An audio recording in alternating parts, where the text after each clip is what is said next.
Bismillahirrahmanirrahim. Assalamualaikum warahmatullahi wabarakatuh. Alhamdulillah, hamdan wa syukran lillah, salatan wa salaman ala rasulillah. Amma ba'd. Yang terhormat para pendiri, penggagas Pusat Studi Al-Quran yang sama-sama kita ta'zimi, para pengasuh, para pengurus, asatid wal ustadzat, dan teman-teman angkatan 36 yang semoga senantiasa dibahagiakan oleh Allah Subhanahu wa ta'ala. Amin ya rabbal. Puji syukur kehadirat Allah Subhanahu wa ta'ala, di mana pada siang hari ini kita diberikan kenikmatan, diberikan kesempatan untuk kembali berkumpul di majelis ini, majelis rutinan kita, yakni pembelajaran kultum. Salawat serta salam senantiasa tercurahkan kepada junjungan mulia baginda Rasulullah Muhammad sallallahu alaihi wasallam. Semoga kelak di akhirat Rasulullah sallallahu alaihi wasallam mengakui kita sebagai umatnya. Amin ya rabbal alamin. Teman-teman, sebenarnya urutan saya ke depan ini itu sebelum Gus Rofid tadi. Tapi karena saya menghormati beliau, jadi saya mempersilahkan beliau maju terlebih dahulu. Nah, jadi saya akan membahas tentang Quran Surah Al-Baqarah ayat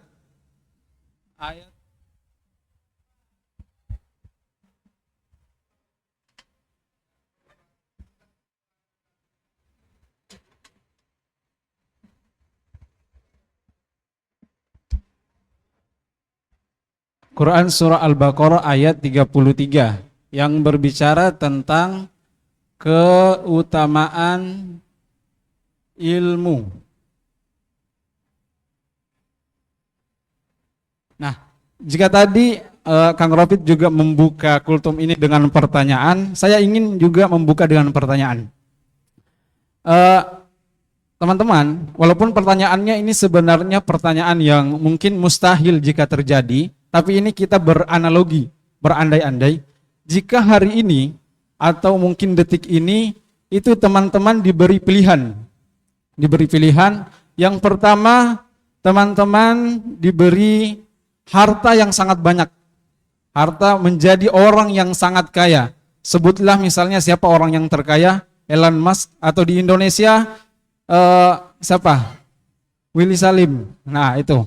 Atau pilihan kedua, itu teman-teman diberi anugerah menjadi seorang yang faqih atau ahli dalam ilmu, khususnya ilmu agama.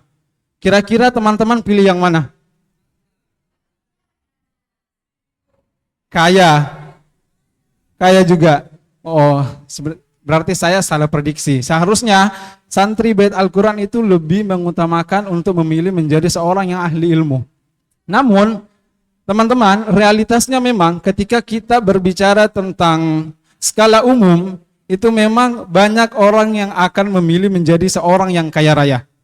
Karena harta itu dapat memberikan kenyamanan, dapat dibelanjakan pakaian yang bermerek misalnya kayak Kang Adib, atau memberi fasilitas-fasilitas yang memberikan kenyamanan.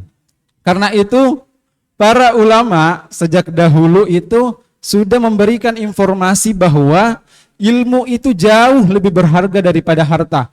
Karena harta itu kita yang menjaganya, sedangkan ilmu justru yang menjaga kita.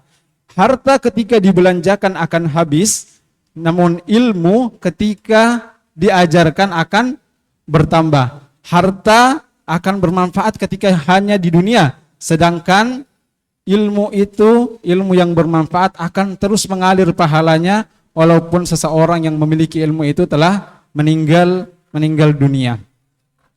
Nah, sama halnya ketika kita berbicara tentang seorang prajurit. Nah, ini ketika ada seorang prajurit yang mendapatkan misi penting ke sebuah hutan belantara. Nah, ada perbedaan di antara prajurit ini. Ya, sebutlah Yakin dan Adib. Nah, prajurit pertama itu ia mengenali medan hutan tersebut. mengenal arah mata air, atau mengenal sungai yang akan dilalui. Nah, prajurit kedua itu adalah orang yang berani, orang yang semangat, dan orang yang kuat. Nah teman-teman, ketika prajurit ini itu masuk ke dalam hutan semakin dalam, menurut teman-teman, prajurit mana yang memiliki peluang besar untuk selamat? Kira-kira yang mana?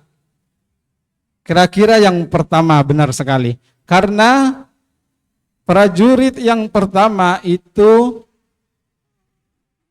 mengetahui medan yang akan dilalui. Jadi bukan siapa yang paling berani, bukan siapa yang paling berani, bukan siapa yang paling kuat, tetapi siapa yang paling berani. Dan sesungguhnya bukan siapa yang paling berani, bukan siapa yang paling kuat, tetapi siapa yang paling mengetahui. Nah, gitu. Nah, dan sesungguhnya kita itu tidak jauh berbeda dengan hutan tersebut. Setiap hari itu kita diberi pilihan. Kita ada yang benar, ada yang salah, ada yang sesat, ada yang memberuntungkan. Karena itu Allah Subhanahu wa taala memberikan kita ilmu untuk membedakan mana yang hak, mana yang batil, mana yang terlihat indah namun berujung pada kerusakan, dan yang terasa berat namun mendatangkan keberuntungan. Nah, menariknya hal ini sudah diceritakan oleh Allah Subhanahu wa taala dalam Quran surah Al-Baqarah ayat 33, di mana Allah Subhanahu wa taala berfirman, A'udzu billahi minasyaitonir rajim, qala ya adamu anbi'hum bi asma'ihim, falamma anba'ahum bi asma'ihim qala alam aqul lakum inni a'lamu ghaibas samawati wal ardh wa a'lamu ma tubduna wa ma kuntum taktumun. Imam Al-Qurtubi dalam tafsirnya itu mengkategorikan ayat ini itu dalam keutamaan menuntut ilmu atau orang yang berilmu.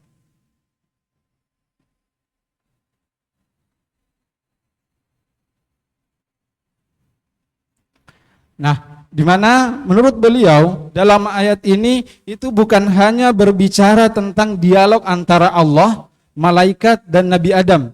Namun ada satu hal yang sangat penting, yaitu tentang kedudukan ilmu dalam Islam. Sehingga para ulama menjelaskan ketika Nabi Adam alaihissalam mampu memberitahukan kepada malaikat tentang nama-nama benda tersebut, itu menceritakan bahwa malaikat ini mengakui keterbatasan ilmu yang dimiliki oleh malaikat, sehingga para malaikat ini itu menganggap bahwa Nabi Adam ini itu lebih mulia daripada malaikat sendiri.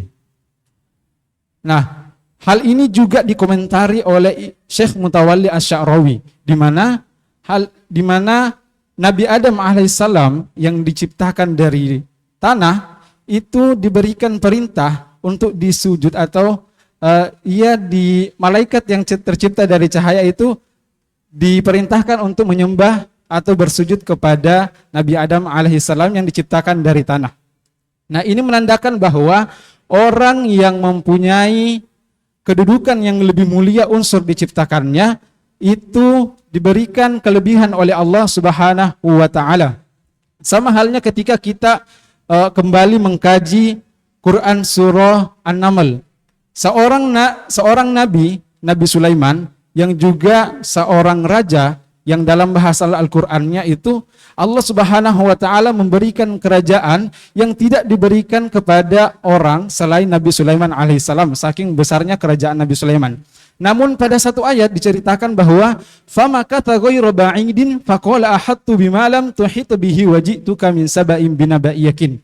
Bagaimana mungkin seorang raja, seorang nabi yang menguasai jin dan manusia itu tidak mengetahui informasi yang diketahui oleh seorang burung. Padahal pada saat itu Nabi Sulaiman alaihissalam itu menguasai seluruh bangsa. Nah, ini menandakan bahwa tujuannya adalah Allah ingin mengajarkan kepada kita setiap orang, baik itu orang yang memiliki kedudukan tinggi, itu memiliki keterbatasan. Jadi jangan sampai karena apa yang ia peroleh, apa yang ia diketahui, itu menjadikan ia sombong terhadap apa yang diketahuinya tersebut. Nah, Teman-teman sekalian, ada satu hal menarik yang ingin saya sampaikan juga terkait Quran surah Al-Baqarah ayat 33 ini. Di mana ternyata ada perbedaan pendapat atau problem dalam ayat ini mengenai mana yang mulia antara malaikat dan rasul atau orang yang soleh. Kira-kira menurut teman-teman mana yang lebih mulia? Malaikat atau nabi?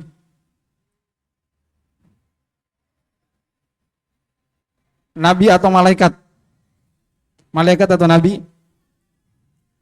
Ternyata hal ini diceritakan oleh Imam Al-Qurtubi dalam tafsirnya bahwa malaikat